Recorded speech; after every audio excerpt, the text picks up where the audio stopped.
quiero contarte que el proceso, la forma como el rey Nabucodonosor, quien el Señor le entregó a la nación de Israel, lo establecimos en el año 605, cayó Jerusalén y él se llevó parte de la gente, la transportó cautiva a Babilonia. ¿Y por qué ellos hacían eso? Para extender el imperio y para mostrar la gobernabilidad en ese sector. Pero el rey tenía una estrategia y era llevarse jóvenes, muchachos que fueran de la nación de Israel y llevarlos a aprender la cultura, las costumbres, los idiomas de Babilonia y luego devolverlos en representación del imperio o del rey al lugar en donde ellos habían salido. De esa manera era que él iba a gobernar mucho más fácilmente los territorios en donde se hubiera extendido. Era una estrategia brillante del rey. Pero aquí la Biblia dice que Nabucodonosor vino contra Babilonia, con Babilonia a Jerusalén y la sitió, y que el Señor entregó en sus manos a Joaquín, rey de Judá. Y entonces lo primero que establecemos, vamos a establecer tres partes en el bosquejo de esta mañana. La primera se llama la conquista en manos de Nabucodonosor, como Nabucodonosor conquista. La segunda, el reclutamiento de los jóvenes. Y la tercera se llama la resolución de Daniel. Vamos a ver la primera, que es la conquista. ¿Por qué Dios permitió que la nación de Israel cayera prisionera o cayera delante de los ejércitos de Nabucodonosor? Y es que Dios le había dicho a la nación: yo a ustedes los voy a elegir, los levanto para que sean una nación especial sobre la tierra. Éxodo 19, 5 y 6. También les dijo: ustedes me serán un reino de sacerdotes y de gente santa. Les dio la ley a través de Moisés. Y luego les dijo: yo los saco de Egipto y los llevo a Canaán para darles una tierra de promesa. Y como Dios hizo todo eso, después les dijo: pero necesito que ustedes sean fieles a mí, porque el día en que ustedes dejen de ser fieles, ustedes van a caer delante de sus enemigos. Y esta es una advertencia para nosotros hoy en día, el pueblo del Señor. Dile que está a tu lado: nunca des nada por seguro. ¿Qué significa eso? No podemos dormirnos en los laureles, hermanos. Si a ellos les pasó, si ellos que tenían la ley, las promesas, el pacto, tenían los profetas, tenían a Moisés, y aún así abandonaron al Señor, tengamos nosotros cuidado de abandonar al Señor, porque si a ellos les pasó, a nosotros nos puede pasar también. Y que si abandonamos al Señor, es probable que Él quite la bendición de Él sobre nosotros. La bendición no es algo asegurado, ganado, que usted tiene irrevocablemente y que Dios tiene que bendecirlo. La bendición está condicionada a la obediencia. Y eso fue la primera parte. Cuando dice: el Señor entregó en sus manos a Joaquín, rey de Judá, y los utensilios de la casa de Dios. Para entender esa frase, los utensilios, estamos hablando de todo lo que ellos usaban para adorar a Dios en el templo. Ellos usaban el candelero de oro. Ellos usaban un altar de bronce. Ellos usaban un altar de incienso en oro puro. Ellos usaban muchos elementos en el tabernáculo. Usted no se imagina lo especial que era el tabernáculo de Salomón, o el templo de Salomón, como se le llamó. Eso era un edificio espléndido, sobresalía entre toda la ciudad, era muy alto, casi 18 metros de altura. Era el edificio más alto en la ciudad de Jerusalén. Y las paredes eran cubiertas de madera finísima. Y los utensilios que tenían eran de oro. Las columnas eran forradas en bronce. Entonces las telas eran hermosísimas. ¿Usted se imagina esa belleza de ese templo? Era algo increíble, esa hermosura del templo. Pero ¿qué les pasó a ellos? Ellos, los hebreos, empezaron a fijarse, a amar más el templo que al Señor del templo. Y ahí fallaron. Porque al amar más el templo, nota lo que dice el libro de Daniel: se llevaron los utensilios, les quitaron esas cosas que ellos tanto amaban y se las llevaron y las entregaron a otro Dios. Y era como el Señor diciendo: tenga cuidado con ser una persona religiosa solamente, una persona de forma cristiana, pero en el fondo usted no ama al Señor. Tenga cuidado, porque podemos descuidarnos y amar más las cosas de ser cristiano que amar al Señor, que nos llamó y nos bendijo y nos salvó por su gran amor con que nos amó.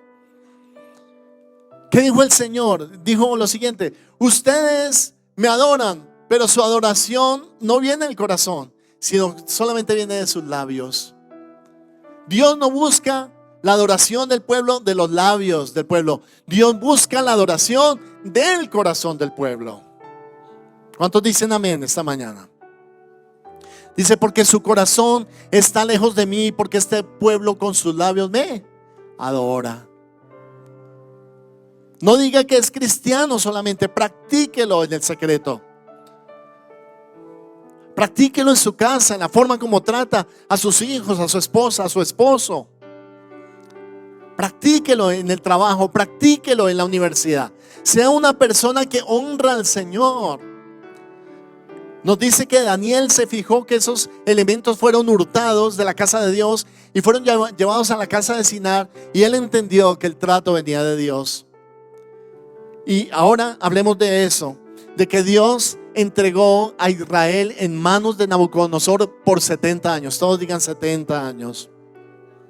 ¿Y por qué 70, pastor? Porque era el tiempo que una generación podía cambiar y transformarse. Era el tiempo exacto que Dios necesitaba para tratar con el corazón de Israel y volverlo a sus caminos. Era el tiempo que Dios necesitaba para decirle a Israel: Israel, te equivocaste, fallaste. Te dividiste de mí. Tú y yo estamos en división, pero en 70 años voy a traerte y ya no vas a estar en división, sino en unidad conmigo, dice el Señor. Y Daniel lo supo y lo entendió, y por eso entendió que ese trato venía de la mano de Dios. Y hablemos por un momento de la actitud que tuvo Daniel al ser transportado. ¿Cuántos jóvenes hay aquí? Levanten su mano, por favor. ¿Cuántos jóvenes hay? Ten cuidado con tus actitudes, porque cuando el Señor sometió al trato de Dios a Israel y lo alejó y le quitó el templo, y luego Daniel estaba en una cultura totalmente extraña, y luego Daniel fue transportado y perdió su casa, su hogar, la unidad con sus padres y su familia. Nunca en el libro de Daniel tú encuentras una sola queja de Daniel hacia Dios, culpándolo por lo que ellos estaban pasando, y eso estaba sucediendo. Porque uno tiene que leer bien, hermano. No solamente lo que la persona dice, sino lo que la persona no dice. Con cuánta facilidad cuando tú estás en una prueba, tú culpas a Dios. Con cuánta facilidad cuando algo no te sale bien, tú te quejas contra Dios. Y dices: Diosito, me fallaste. No me dieron el ascenso, tú me fallaste. Me robaron el espejo del carro, uy, ya no voy a la iglesia, me fallaste.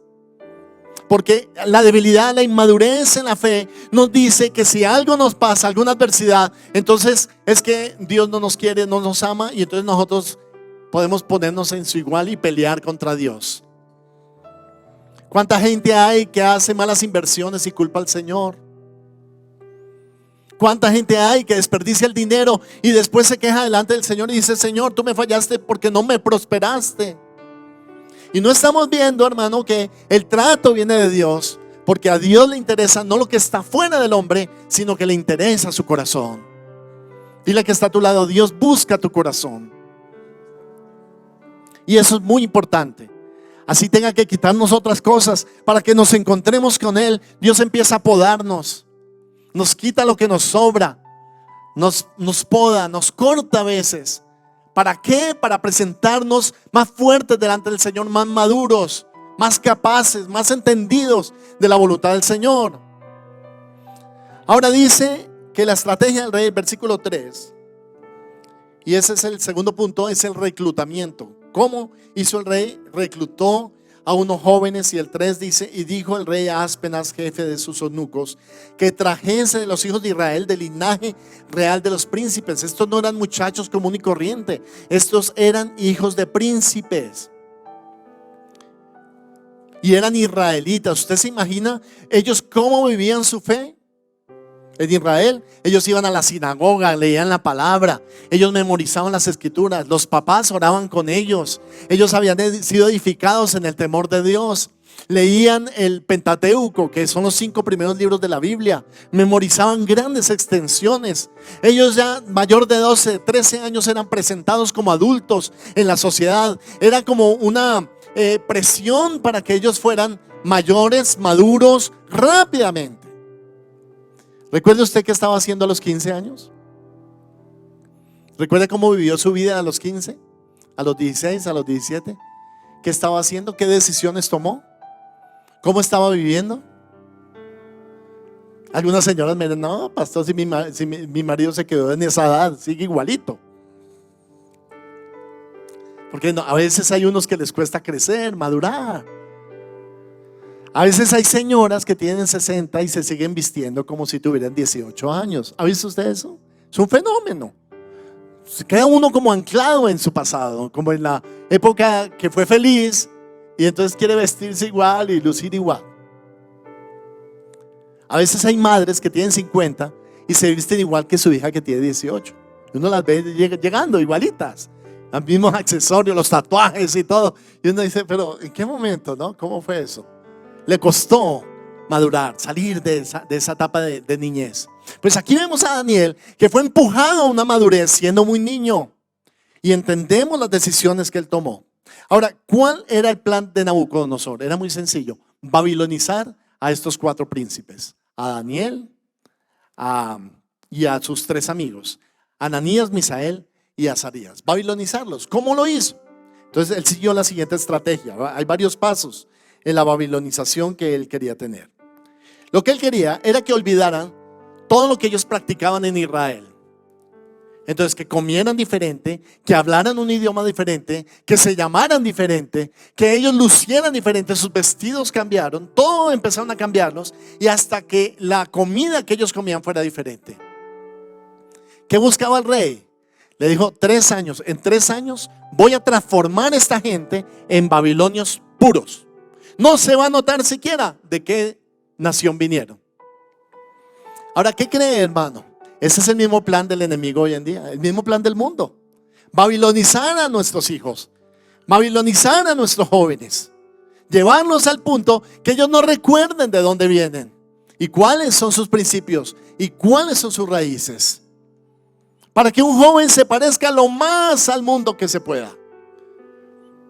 ¿Y qué va a pasar? Él va a hacer 4 estrategias en este punto. La primera estrategia se llama aislamiento. Todos digan aislamiento. Los sacó de su contexto y los puso en otro contexto. Cuando un joven cristiano va a la universidad, él tiene una especie de aislamiento.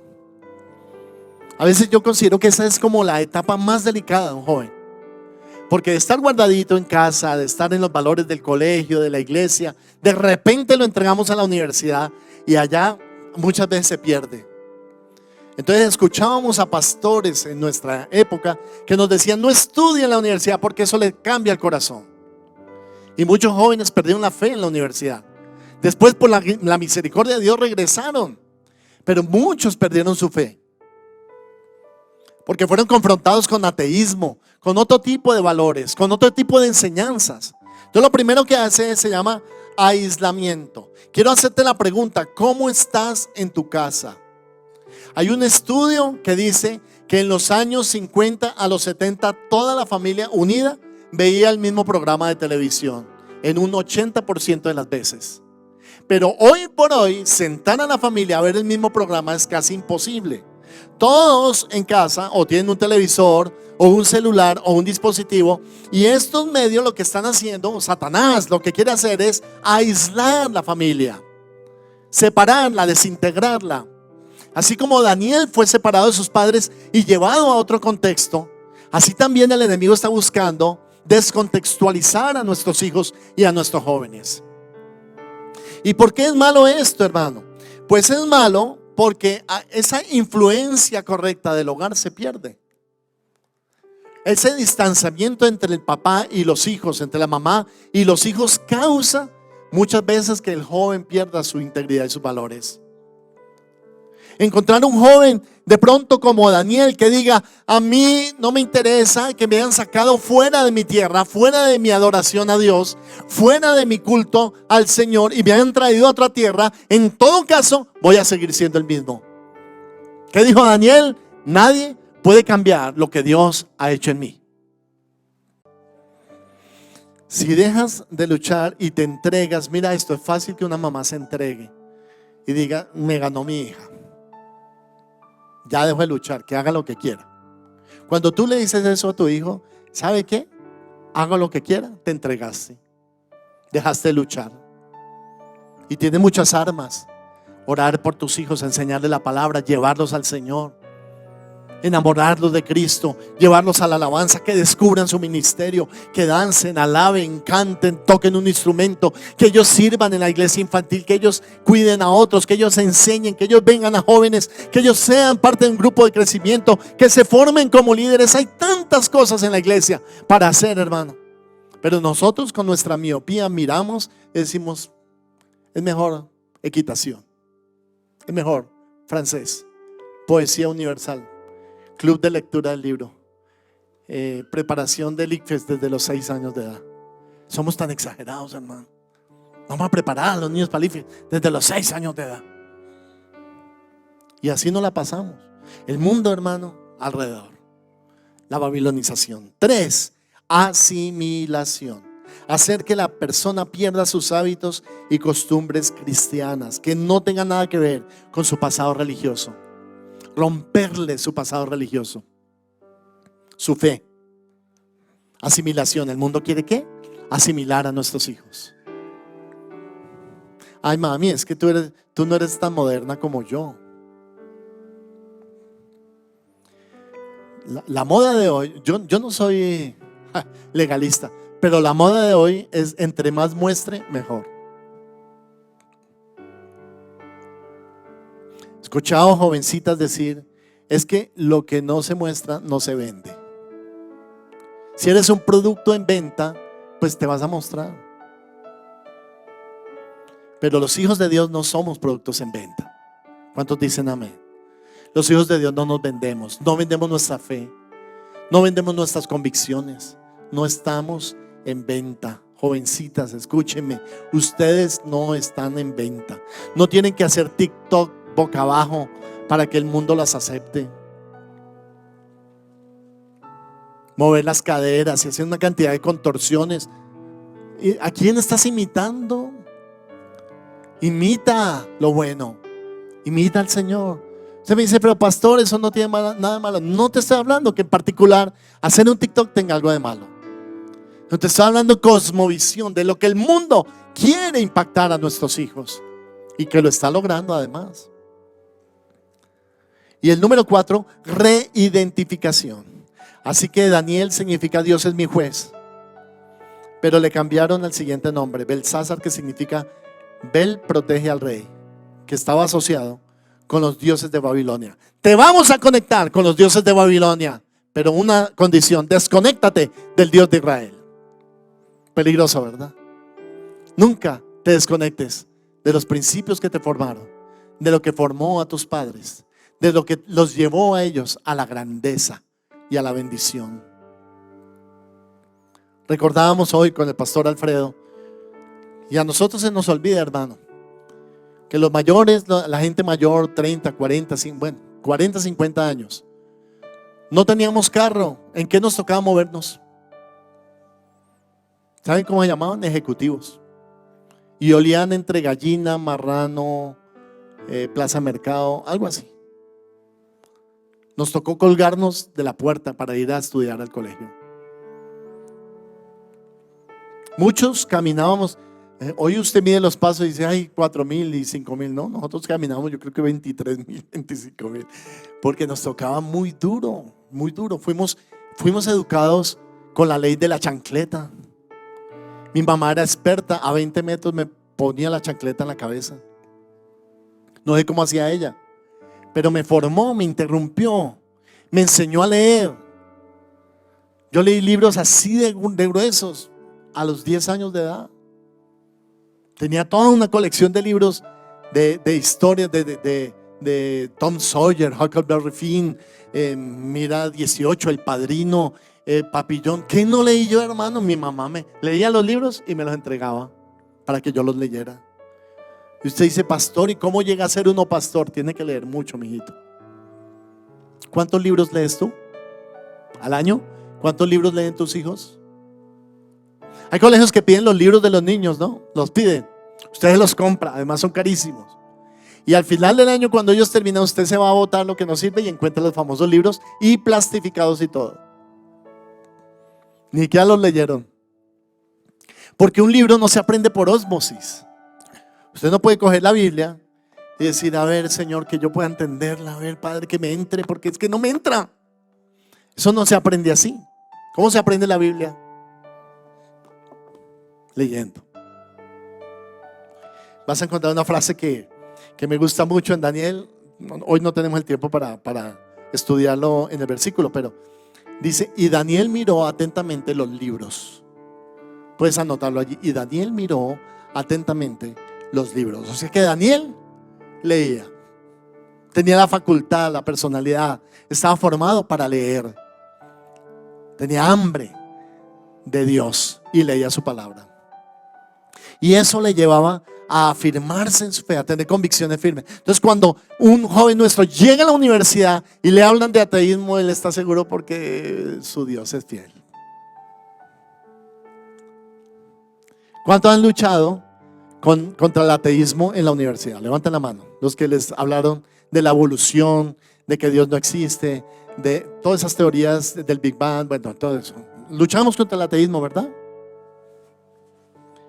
Y quería solamente como un paréntesis demostrarle que Dios existe y que la Biblia es verdad. Cuando usted le diga Dios existe, demuéstremelo. Y la Biblia es verdad, demuéstremela. Usted solo tiene que decir lo siguiente. Usted solo tiene que decir la mejor demostración de que Dios existe y es real y su palabra es real es la nación de Israel. Se había extinguido, acabado en el año 70 antes de Cristo. En el 605 Nabucodonosor la tomó. Después Darío el persa. Luego Alejandro Magno. Y por último los romanos también. Y Herodes y todos los romanos tomaron a Israel y la avasallaron y perdió el dominio sobre su tierra. Transcurrieron siglos, hermano, hasta la Segunda Guerra Mundial, cuando en el año de 1948, en mayo, le permitieron a los judíos regresar a Israel y les dijeron, ustedes pueden estar nuevamente en esa tierra. Desde entonces nuevamente son una nación. ¿Cómo puede ser eso posible, hermano? Después de más de 22 siglos que ese país vuelva a ser un país. ¿Sabe por qué pudo ser posible? Porque la Biblia lo había dicho. Él dijo, y reuniré y juntaré a todos mis escogidos de las 4 esquinas de la tierra y volverán a ser una nación y los levantaré y los bendeciré, dice el Señor. Ustedes me honrarán a mí y yo seré padre y ustedes me serán hijos. Y ahí está la nación de Israel. Es el mejor ejemplo, la mejor demostración de que Dios es real. Alaben el nombre del Señor, hermano. Denle un aplauso fuerte al Señor. Eso solo es posible si Dios lo hace posible. ¿Qué tiene Dios con la nación de Israel? Muchas cosas. Vamos a estudiarlo un día en Apocalipsis, pero vamos a ver cómo el plan de Dios va hasta el libro de Apocalipsis con la nación de Israel. Dios no se ha olvidado de su pueblo, que lo extendió ahora con los cristianos, que ahora somos más fuertes, que es el reino de Dios. Pero Él sigue pensando en Israel. Hay promesas que se van a cumplir en ellos. Y finalmente, hermano, la resolución de Daniel. Todos en el versículo 8, cuando Daniel dice lo siguiente: y Daniel propuso en su corazón no contaminarse con la porción de la comida del rey ni con el vino que él bebía. Pidió por tanto al jefe de los eunucos que no se le obligase a ¿qué, hermanos? A contaminarse. Imagínate a tu hijo en la universidad que le ofrecen trago o vodka o cigarrillo o billar o mujeres y él diga no, yo no me voy a contaminar. ¿Cuántos años tienes tú? 15 años. Ahí tenemos que estar, hermano. Hacia allá tenemos que llegar. Que nuestros hijos sepan la diferencia entre una vida que honra a Dios y una vida que no le honra. Esa es la labor del papá, de la mamá, de la iglesia. Trabajemos juntos por eso, por poner un sello en nuestros hijos, en nuestros jóvenes, para que ellos distingan entre lo verdadero y lo falso, entre lo que adora a Dios y lo que no lo hace. Quiero terminar con esto. Tenía Daniel solamente 15 a 17 años cuando tomó esta decisión, porque Daniel sabía, hermano, que los corazones poco a poco empiezan a enfriarse cuando las cosas de Dios ya no nos satisfacen como antes. Daniel sabía que estaba en juego algo de máxima importancia. Por eso le pusieron la comida. Piense en la comida que le pusieron a Daniel. Era la mejor del mundo. Le pusieron mariscos, caviar, langosta, termidor.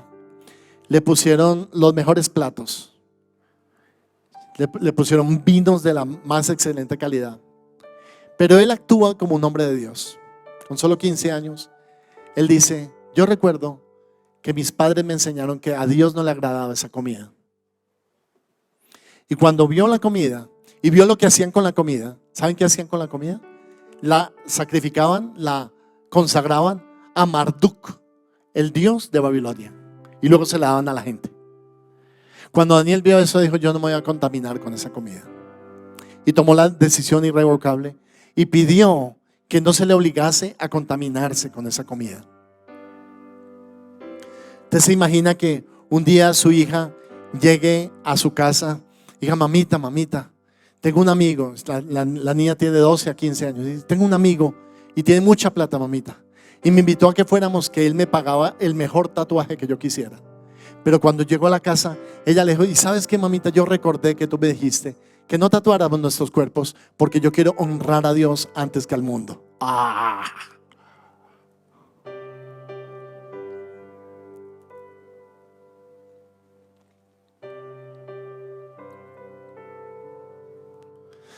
Mamita, acabo de borrar toda mi música mundana. Toda, la saqué. ¿Por qué hiciste eso, mami? Porque tú me enseñaste a honrar a Dios. Yo sé, Daniel pudo haber dicho: temo al rey, que si no me le como la comida que él me ordena me mate. Pero ¿sabe qué pasaba en el corazón de Daniel? Tenía un temor mucho más alto por Dios. Y él dijo: temo al rey, pero temo más a Dios, porque yo sé quién es Dios. Y no importa lo que me pase con el rey, voy a escoger en mi vida primero honrar a Dios. Cuando él tomó esa decisión, Dios lo bendijo, hermano. Llega la niña de 15 años a la casa, viene temblando, con dificultad salen las palabras de su boca, y de repente está diciendo a la mamá: mamá, mamá, hoy un amigo me dijo, es muy especial, me ha llenado de detalles, de chocolates, de cadenitas, de todo, lo tengo en el colegio. Pero llegó diciéndome hoy que si en verdad lo quería, le diera la prueba más grande de amor que existe, que tuviéramos relaciones sexuales. Y entonces yo me quedé pensando, dijo la niña, en todo lo que la iglesia me ha enseñado, en lo que la palabra de Dios está, y dije: ¿cómo puedo hacer eso y deshonrar a Dios? ¿Sabe qué, mamita? Yo quiero esperar en el futuro hasta que me case. Y cuando venga un hombre con excelentes intenciones, que tenga una fe en Dios y que me ame con pureza y con naturaleza, le voy a entregar mi corazón. Mientras tanto, mi corazón es para Dios.